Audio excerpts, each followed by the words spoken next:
Hey everyone, welcome back to Northside Baseball. Brandon here again with Ethan to discuss everything going on with the Cubs in the second half of the year. The All-Star break is officially done. The Cubs are playing the Red Sox as we speak. And there's some really positive injury updates surrounding the team, which is really nice. It's always good to get good news on the injury front rather than bad news, which we've obviously had to talk about quite a bit this year, Ethan. But there's some big stories right now. Jamison Tyone sounds like he's starting to get ready for a throwing program. Porter Hodge is going to throw a bullpen soon. But the two big stories right now, Carter Hawkins, the GM of the Cubs, offered up some very soft deadlines for when some players might return. But it sounds like Miguel Amaya and Javier Assad are going to come back in August, which would be a huge boost to the Cubs for the stretch run, wouldn't you say? Yeah, I would completely agree. You and I have talked at length about both Assad and Miguel Amaya for quite some time now and how, key roles they've played. Really one for Miguel Amaya kind of stepping up as being such a new Cub, but then delivering so quickly. And same with Javier Assad. Only a few years ago he was a minor leaguer, and we had that whole stint last year where a million starting pitchers kind of just blew up, if you will, not in a good way. And it was a shame that both of them went on the IL, but to have this tentative, again, we say tentative saying that they're going to come back in August, I think is really exciting. Again, we're still first placed in the NL Central, which is great, but adding these two back to the roster, I think is a really step up for our team. Wouldn't you agree? Yeah, I mean it's Assad was really looked at, I think, as a key piece heading into the season. I mean, obviously they signed Matthew Boyd and Colin Ray, but part of this whole approach that the Cubs had heading into 2025 was, we're gonna have our two guys at the time, Justin Steele and Shodi Managa, top the rotation, and then the rest of the rotation is just gonna be really high quality depth options.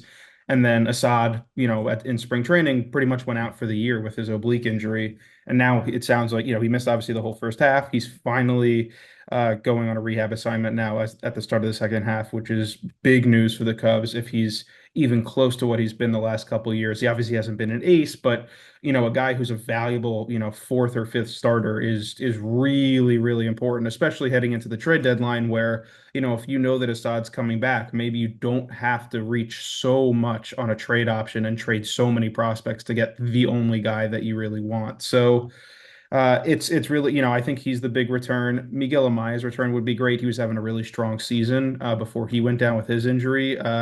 He's obviously been out for quite a while. He also has an oblique problem, but he was supposed to be back by now, and so he's had these delays. So it's really positive to see that he's getting ready to go and taking live at bats. And obviously, Carson Kelly and Reese McGuire have been excellent in his stead. So it's not like the Cubs have been wanting in the same way that they have been wanting in the rotation. But again, it's really, really positive news that especially going into the stretch run, going in, to the dog days of summer, as it were, that, some of the key players for the Cubs, at least how they envisioned them before the year started, are finally, gearing back up to play again. Yeah, I couldn't agree more. And again, I knock on wood here because every time we say, well, look, it's good news that somebody else is coming back, usually somebody else gets sent right to the IL.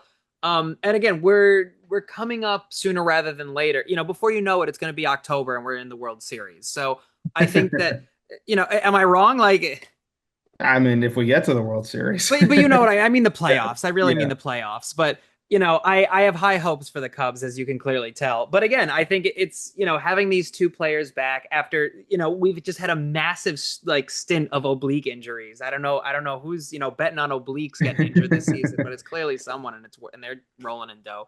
But anyways, yeah, I think something to also note is also how Miguel Amaya, again, Carson Kelly, amazing. Reese McGuire is amazing, considering that, he had big shoes to fill with Amaya. But I will also say having Amaya back behind the bat or going up against an opponent, huge defenseman. And I Yeah. think that, I'm sorry, I'll just say, I think that, Carson Kelly really has delivered. But I will also say that I feel more confident with Miguel with the catcher's glove.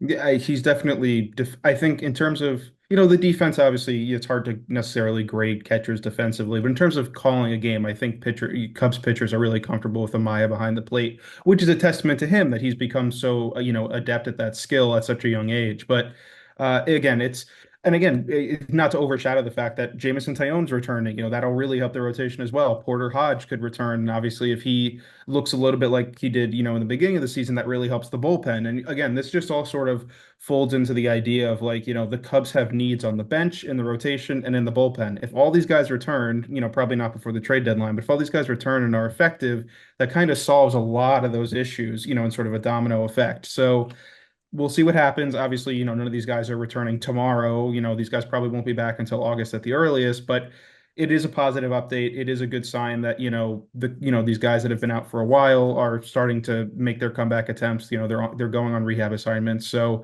we'll see what happens. But as always, we'd love to hear your thoughts. Should this affect the Cubs trade deadline plans? Should they go ahead regardless of what happens with these injuries? Let us know. And as always, we'll always be responding to every comment.